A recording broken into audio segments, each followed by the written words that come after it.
el pueblo de Valdemora, un lugar pequeño rodeado de montes húmedos y carreteras angostas, siempre había rumores que iban y venían como el viento frío que soplaba al caer la tarde.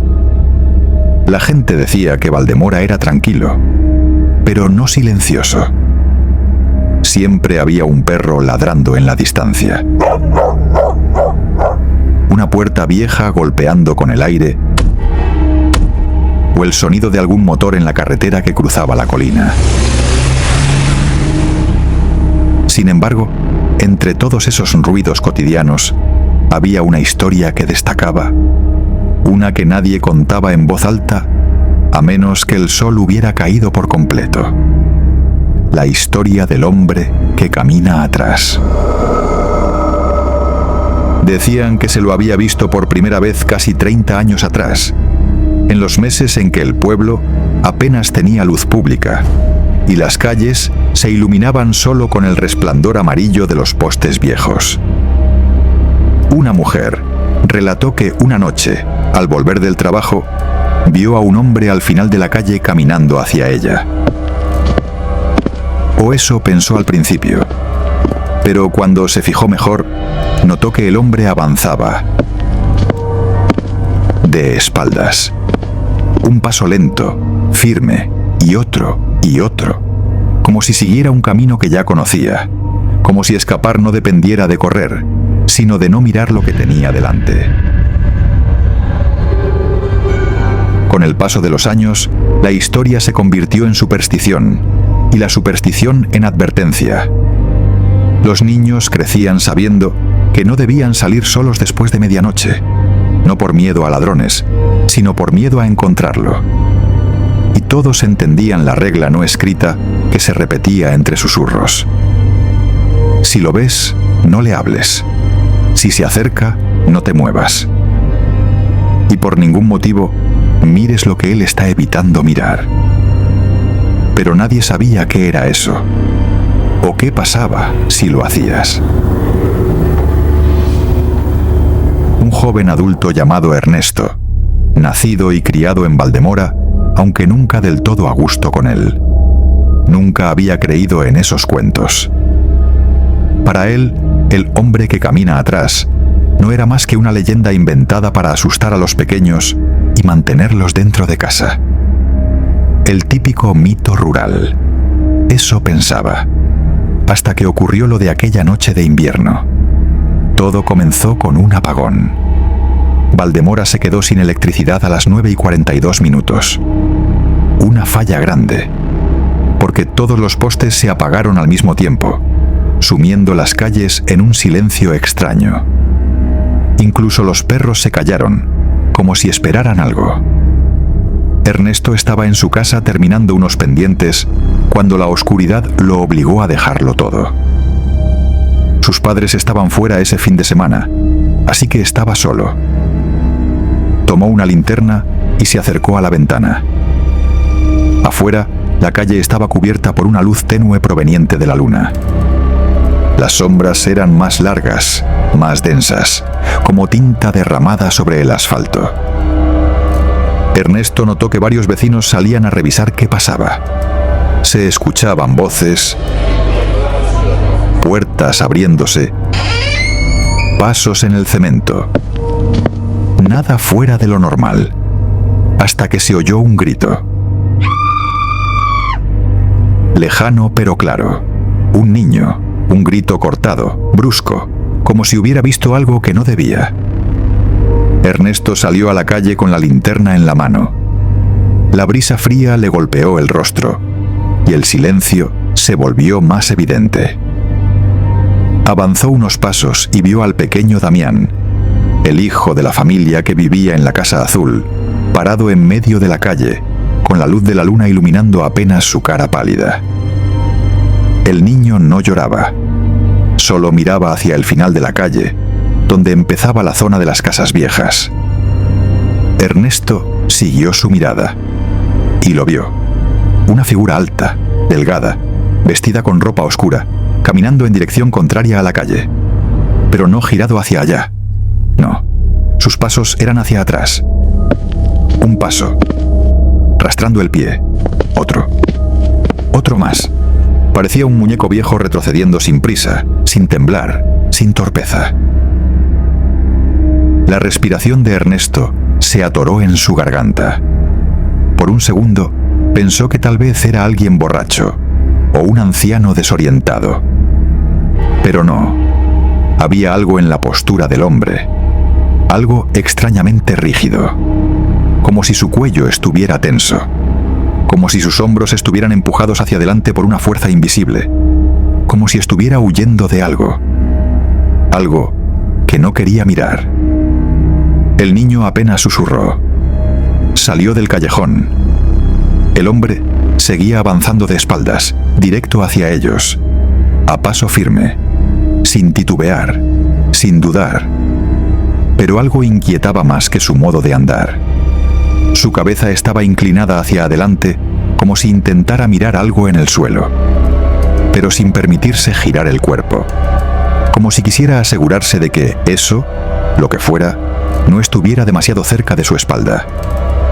Ernesto sintió un temblor que le recorrió el cuerpo. «Damián, entra a tu casa», susurró, sin quitar la vista de la figura. El niño obedeció. Ernesto retrocedió unos pasos, intentando razonar. Quizá debía ayudar al hombre, quizá estaba herido, pero su instinto, ese que rara vez escuchaba, le decía que no se acercara. Y entonces sucedió algo peor. El hombre se detuvo, como si hubiera escuchado sus pasos. Lentamente, muy lentamente, inclinó la cabeza hacia atrás, sin girar el torso. Su rostro se asomó como si fuera una sombra quebrándose. La mandíbula temblaba. Los ojos estaban muy abiertos. Y no miraban a Ernesto. Miraban detrás de él, justo detrás de él. Ernesto sintió el corazón colapsar. Dio un paso hacia atrás sin pensarlo. El hombre, sin girar, sin voltearse, extendió un brazo tembloroso hacia él, como si lo advirtiera de algo. La voz del hombre salió como un susurro quebrado, apenas audible. «No, te muevas». La linterna casi se le cae a Ernesto. ¿Qué pasa?», logró decir. La figura dio otro paso hacia atrás. Estaba más cerca, demasiado cerca. «No mires», susurró el hombre. «No mires lo que está contigo». El aire se congeló alrededor de Ernesto. No había viento, no había sonidos, solo su respiración temblorosa y el repiqueteo del corazón en sus oídos. Pero entonces sintió algo detrás de él. No un aliento, no un roce, solo presencia, como si el aire hubiera cambiado densidad, como si una figura enorme estuviera pegada a su espalda, imitando la forma de su cuerpo, pero sin tocarlo. Una sombra sin peso, sin forma clara, pero real. Ernesto cerró los ojos con fuerza. El hombre seguía retrocediendo, cada vez más rápido. «No lo escuches», murmuró. «No lo mires, no le des espacio». Ernesto no sabía qué significa no darle espacio, pero no tuvo tiempo de preguntar. Una voz, un murmullo áspero, apareció detrás de él. «¿Por qué te detienes?». Ernesto sintió que la piel se le helaba. No se movió, no respiró. El hombre que caminaba atrás estaba ya a unos cuantos pasos, y su expresión se había torcido en puro terror. No lo estaba viendo a él. Estaba viendo lo que estaba pegado a su espalda, y entonces lo entendió. El hombre no era una amenaza. Nunca lo fue. Él era otro huyendo, otro atrapado, otro que sabía la regla más importante. Lo que sea que lo perseguía, solo atacaba si te dabas vuelta. El hombre retrocedió hasta quedar a 1 metro de Ernesto. «No le hables», susurró. «No lo nombres. Solo espera. No quiere que avances». Ernesto tragó saliva. La voz detrás de él volvió a sonar, más clara, más cerca, como si estuviera rozándole el cuello. «Dame espacio». El hombre gritó. «No te muevas». Ernesto obedeció. No sabía cuánto tiempo pasó. 1 minuto, 3, 10. La cosa detrás de él seguía respirando sin pulmones, sin ritmo, sin vida. Solo ahí. Entonces, de pronto, el hombre dio un último paso atrás y su rostro cambió. Respiró aliviado, como si hubiera cruzado una línea invisible. «Ya no está contigo», dijo agitado. «Ahora está conmigo». Y entonces lo vio. Esa presencia movediza, esa sombra sin forma, se deslizó hacia él, pegándose a su espalda como un parásito oscuro. El hombre tembló, pero no corrió. Solo siguió caminando atrás, retrocediendo, hasta perderse en las sombras de la calle vieja. El eco de sus pasos hacia atrás se escuchó durante largo rato. Y luego, nada. Ernesto se quedó allí, paralizado, hasta que el apagón terminó y las luces volvieron a encenderse. Cuando por fin se atrevió a girar, no había nada, ni sombra, ni rastro, ni figura, solo la calle iluminada de manera normal. Pero desde ese día, cada vez que Ernesto está solo, cada vez que siente un leve cambio de temperatura detrás de él, cada vez que camina por Valdemora y escucha un paso ajeno, distinto, desacompasado, siente la necesidad de no girar, de no mirar, de no darle espacio, porque ahora entiende la verdad que nadie en el pueblo dice en voz alta. El hombre que camina atrás no te persigue, te advierte, porque aquello que lo sigue a él solo necesita que uno de ustedes se dé vuelta. Y siempre, siempre está a la espalda de alguien.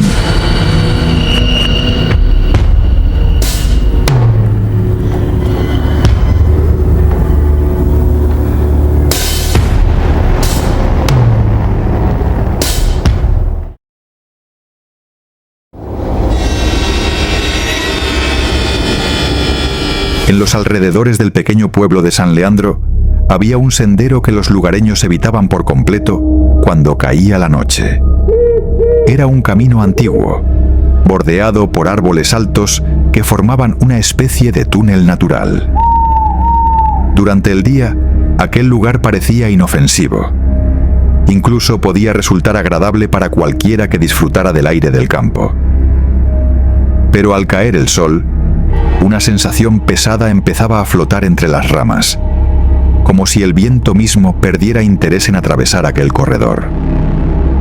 Los habitantes del pueblo contaban que, desde hacía décadas, los caminantes nocturnos que se aventuraban por ese sendero regresaban diferentes. A veces tardaban horas más de lo normal en volver, sin que pudieran recordar por qué. Otras veces aparecían con los ojos rojos, la respiración agitada y un temblor incontrolable que les duraba días. Todos repetían lo mismo. Habían sentido una presencia detrás de ellos, acompasando su paso, respirando con ellos, caminando con ellos. Con el tiempo la historia fue tomando forma. La presencia parecía ser una mujer vestida de blanco, alta y delgada, cuyos pies jamás tocaban el suelo. Se deslizaba a pocos metros de los viajeros, sin hacer ruido, sin mostrar el rostro. Nadie sabía quién era ni por qué estaba allí. Muchos aseguraban que si uno intentaba hablarle, la noche se volvía más larga, el camino más profundo y el tiempo empezaba a distorsionarse. Cuando la persona regresaba, a veces al amanecer, otras al mediodía del día siguiente, solo podía repetir que ella no quería quedarse sola. A pesar de las advertencias, la leyenda parecía exagerada para los visitantes que llegaban a San Leandro.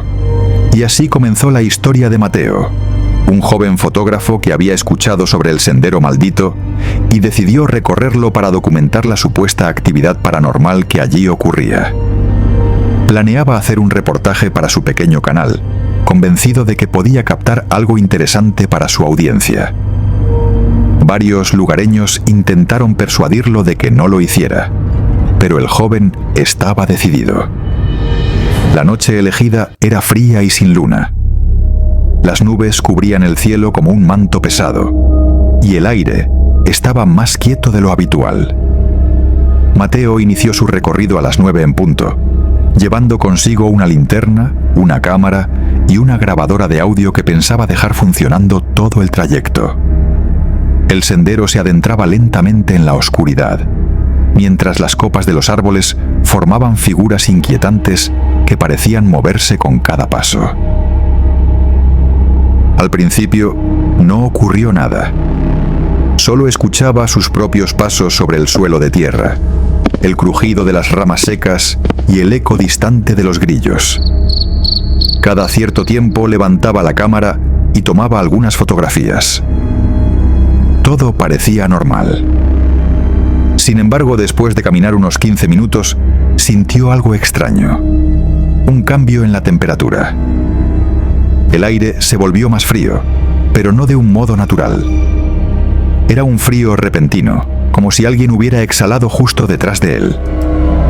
Se detuvo un momento y apuntó la linterna hacia el camino detrás suyo. No vio nada. El sendero estaba vacío, tan silencioso que incluso su respiración parecía demasiado fuerte. Continuó caminando, aunque ahora lo hacía con un creciente malestar. A cada paso notaba una sensación de compañía, como si alguien invisible intentara imitar su ritmo. No era imaginación. El sonido del suelo parecía duplicarse por breves segundos, como si un segundo par de pasos, lentos y arrastrados, siguiera el suyo. Mateo trató de convencerse de que solo era el viento jugando con su mente. Pero entonces ocurrió algo que hizo que su corazón diera un vuelco. A unos metros más atrás, muy cerca de donde él había estado, hace solo unos minutos, escuchó un suave golpeteo. No era un animal, no era una rama cayendo. Sonaba exactamente como el eco de un pie descalzo golpeando la tierra húmeda. El joven sintió un escalofrío recorrerle la espalda. Tomó una fotografía al azar hacia la oscuridad del camino y el flash iluminó por milésimas de segundo los troncos de los árboles. Nada fuera de lo común apareció en la pantalla, pero la sensación no desaparecía. De hecho, se intensificaba. Pasó un minuto, luego 2, y entonces, sin previo aviso, lo sintió claramente. Alguien estaba detrás. No un animal, no una sombra, sino una presencia humana, silenciosa, vigilante. Mateo no quiso voltear. Sabía lo que contaba la leyenda. Sabía que quienes habían visto a la mujer del vestido blanco nunca volvían a ser los mismos. Pero sus instintos le fallaron. La curiosidad pudo más. Y muy lentamente giró la cabeza. Allí estaba. A pocos metros, suspendida sobre el suelo, se encontraba la figura de una mujer alta, envuelta en un vestido blanco que parecía flotar en un viento inexistente. Su rostro estaba cubierto por una cortina de cabello oscuro y largo. El cuerpo no se movía, pero había algo inquietante en su postura. Parecía inclinada hacia adelante, como si estuviera tratando de observarlo a través del cabello. Mateo se quedó paralizado. Su pecho subía y bajaba con respiraciones cortas y apresuradas. Aunque quería correr, su cuerpo no respondía. La mujer no avanzó de inmediato. Simplemente permaneció allí, como esperando, como escuchando. Él retrocedió un paso. En ese momento, la figura pareció reaccionar. El vestido se agitó, aún sin viento, y el cuerpo comenzó a deslizarse hacia él sin mover los pies. La distancia entre ambos se acortaba de forma silenciosa, progresiva e inevitable. Mateo sintió que la linterna temblaba en su mano. Su mente gritaba que corriera, pero sus piernas seguían rígidas.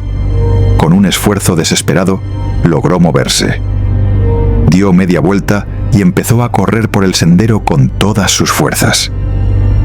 El aire golpeaba su rostro, y el sonido de sus pisadas se mezclaba con un segundo sonido, más suave, más frío.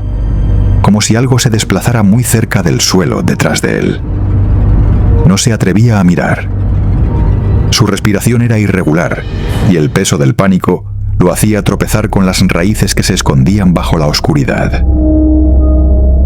El camino parecía interminable.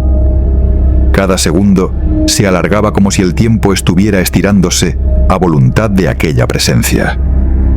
Mateo sintió que sus pensamientos se volvían confusos, como si una neblina espesa envolviera su mente. El aire olía diferente, como a tierra recién removida. Cuando finalmente vio la salida del sendero, creyó que estaba a salvo. Pero al dar el último paso fuera del túnel de árboles, se dio cuenta de que algo había cambiado. Ya no era de noche. El cielo tenía un tono grisáceo, como si estuviera a punto de amanecer, aunque él juraba que apenas habían pasado unos 30 minutos desde que comenzó su recorrido.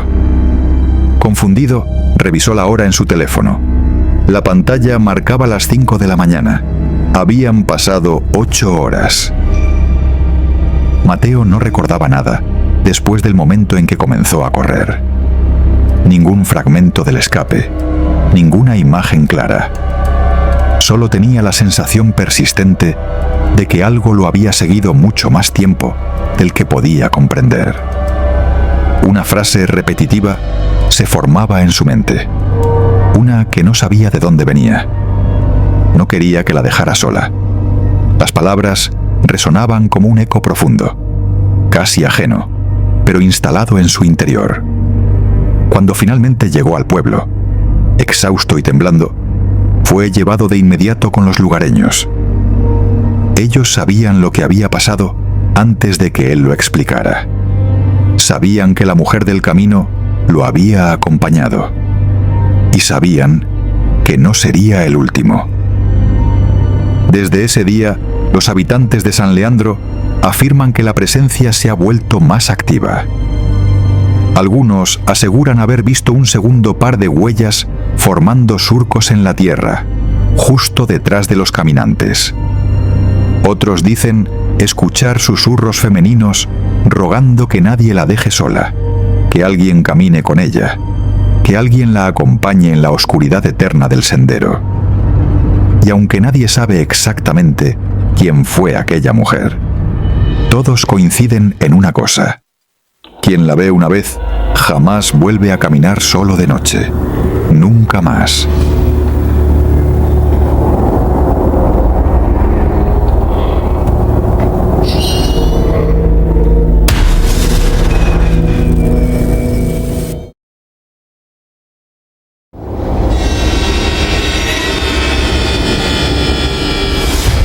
Nadie recordaba exactamente cuándo había sido construido el Pozo de Huesos.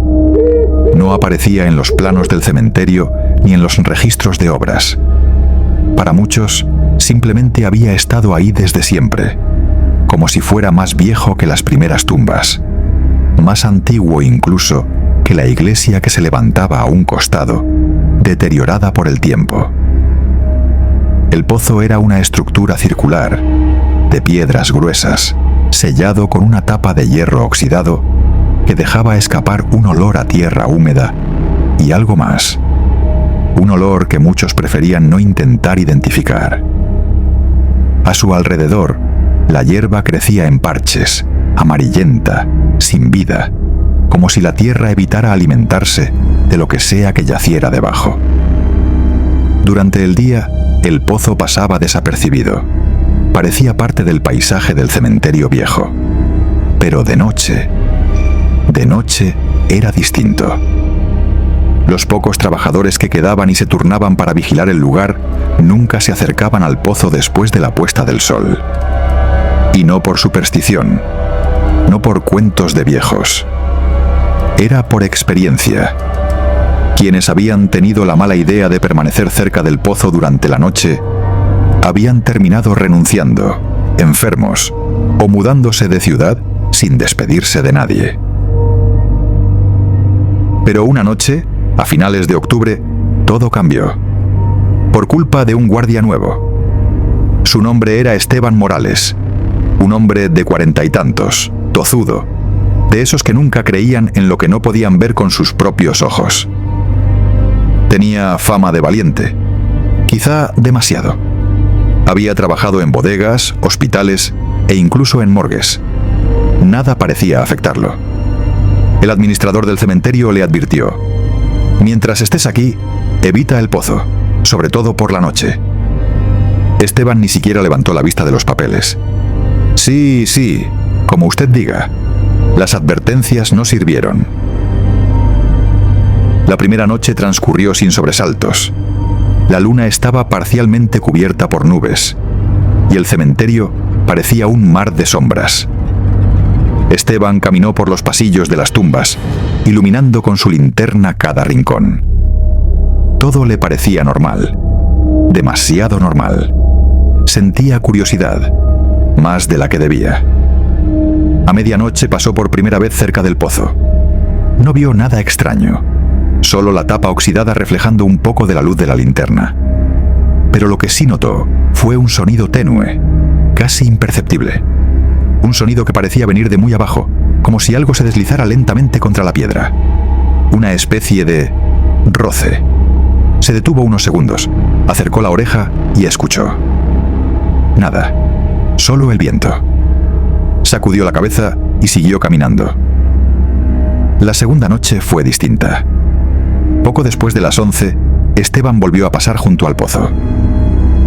Esta vez sintió un escalofrío subirle por la espalda, aunque no supo por qué.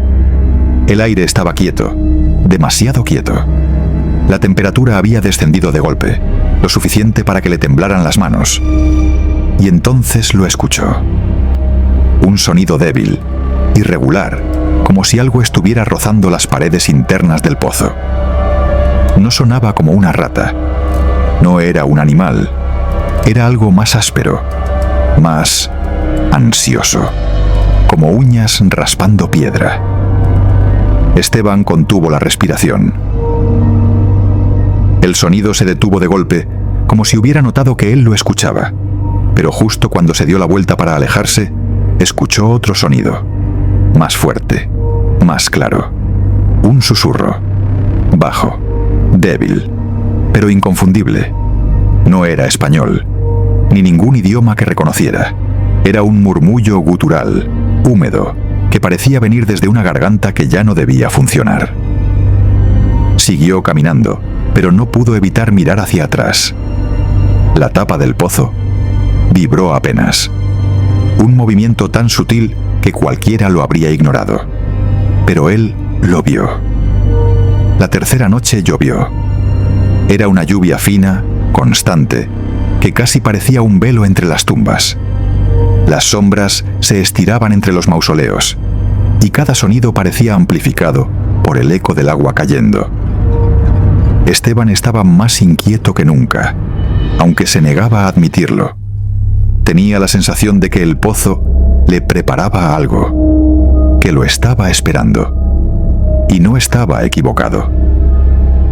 A eso de las 2 de la mañana, mientras recorría el sector más antiguo, escuchó ese mismo rasguido, pero más claro, más agresivo. No venía de lejos, venía de ahí, del pozo. Sin darse cuenta, caminó hacia él. La lluvia caía sobre la tapa oxidada, haciendo que el metal chisporroteara con un sonido metálico. Pero debajo de ese ruido, había otro. Uno que ya conocía demasiado bien. Uñas. Muchas. Raspando, arañando, desesperadas. Esteban sintió que el pecho se le apretaba. Se inclinó sobre la tapa, acercando la linterna. Entonces los escuchó. Susurros. Varios. 100 de voces desordenadas, algunas agudas, otras profundas, algunas roncas. Todas juntas, mezcladas en un murmullo que parecía provenir de un enjambre de gargantas rotas. Era imposible que tantas voces salieran de un espacio tan pequeño, incluso si estuviera lleno de personas, incluso si estuviera lleno de cadáveres. Esteban retrocedió un paso, y fue entonces cuando escuchó algo que le heló la sangre. Esteban. Su nombre, pronunciado con una voz que sonaba como un cadáver, tratando de imitar a un ser humano. «¿Quién está ahí?», dijo, apenas en un susurro. El pozo respondió. Un golpe violento, seco, contra la tapa, tan fuerte que levantó polvo. Esteban dio un salto hacia atrás.